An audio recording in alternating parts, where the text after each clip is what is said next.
Eternal سن کے ساتھ جو حضرت آدم علیہ السلام کے ساتھ جوڑا جاتا ہے. حضرت آدم علیہ السلام کے ساتھ کے واقعہ کو جو بہشت میں دا پیراڈائز لاسٹ کی شکل میں جو ہوا، اس کو جو قدیم یونانی فلاسفر ہیں اس کو اٹرنل سن گنتے ہیں. وہ حضرت آدم علیہ السلام کی معاذ اللہ غلطی کو اور ان کا گناہ گنتے ہیں، اور وہ سمجھتے ہیں کہ وہ گناہ انسان کے اندر جو ہے نسل در نسل جینیٹکلی ٹرانسفر ہو رہا ہے. اس لیے یونانی یہ سمجھتے آئے ہیں کہ مین از کرپٹ. وہ کہتے ہیں کہ انسان بائی نیچر کرپٹ ہے، انسان بد اخلاق پیدا ہوا ہے. تو رضی عابدی صاحب نے اس کے اوپر بڑے اچھے جملے بولے. رضی عابدی صاحب بولتے ہیں کہ man is not rational by nature but he can be rational by effort. اچھا ساتھیو، اگر اس کے اوپر بھی غور کیا جائے تو یہ بات ہمیں تھوڑی ٹھیک بھی نظر آتی ہے کہ انسان کو اپنے معاملات کو سیدھا کرنے کے لیے تعلیم اور تربیت کا سہارا لینا پڑتا ہے. اب یہاں پہ ہمیں ارسطو صاحب کی کتاب الاخلاق کا سہارا لینا پڑ رہا ہے. ارسطو نے کتاب الاخلاق میں لکھا کہ انسان کی اچھا اخلاق اور بد اخلاق کوئی چیز نہیں ہے، یہ جبلتی نہیں ہے، یہ انسان کی ذات کا حصہ نہیں ہے. اگر انسان چاہے تو ان کو بدل سکتا ہے.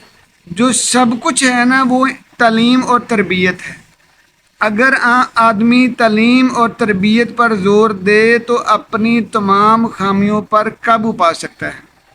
لیکن ساتھیو جالینوس اس کے خلاف تھا. جالینوس نے بڑے کمال بات کی.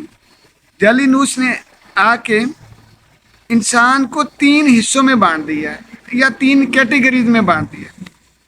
جالینوس نے کہا کہ انسان جو ہے اس کی 3 اقسام ہیں.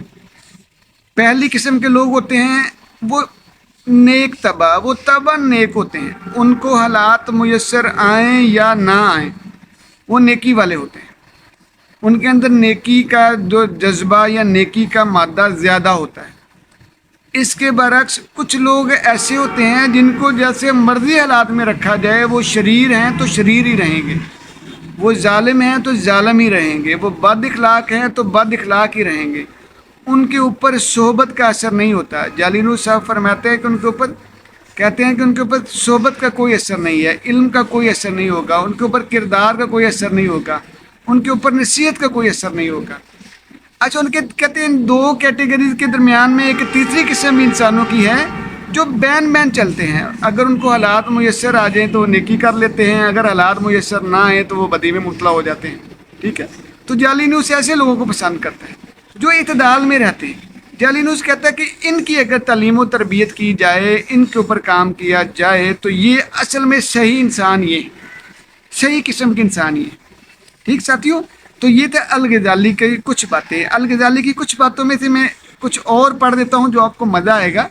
الغزالی کی کتاب میں لکھا ہے کہ وہ خلقی اقسام کے بارے میں بیان کیا ہے. ساتھیوں کہتے ہیں کہ خوش خلقی کی 3 بنیادیں: علم، غضب اور شہوت. علم جو ہے وہ حکمت کو پیدا کرتا ہے، اور یہ بہت کمال بات ہے. جب بھی علم اعتدال میں رکھا جائے گا، علم کو کی قوت کو اگر اعتدال بخشا جائے گا تو اس سے حکمت پھوٹے گی، کمال درجے کی حکمت پھوٹے گی. ٹھیک، لیکن اس کے برعکس اگر علم کو کمال نہ دیا جائے، علم میں کمال نہ ہو تو اس کے اندر اس سے نیگیٹیوٹی پھوٹتی ہے. دوسری بات جو خوش خلقی کی ہے، دوسری بنیاد، وہ ہے غضب. ساتھیو غضب کو جو امام غزالی نے 2 چیزیں اس میں دی ہیں. اس نے کہا کہ افراط اور تفرید پائی جاتی ہے.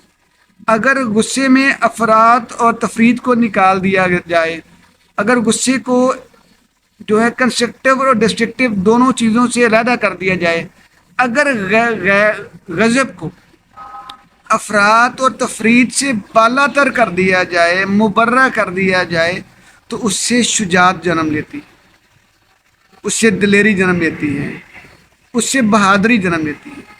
ٹھیک، اور تیسری بات ہے شہوت کی.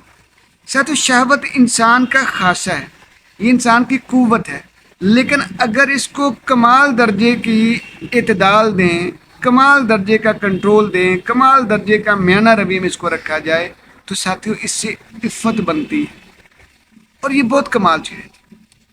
اور عفت سے آگے بہت ساری خوش اخلاقی کی مزید شاخیں نکلتی ہیں، تو امام غزالی نے ہر شاخ کی مزید تفصیل بیان کی۔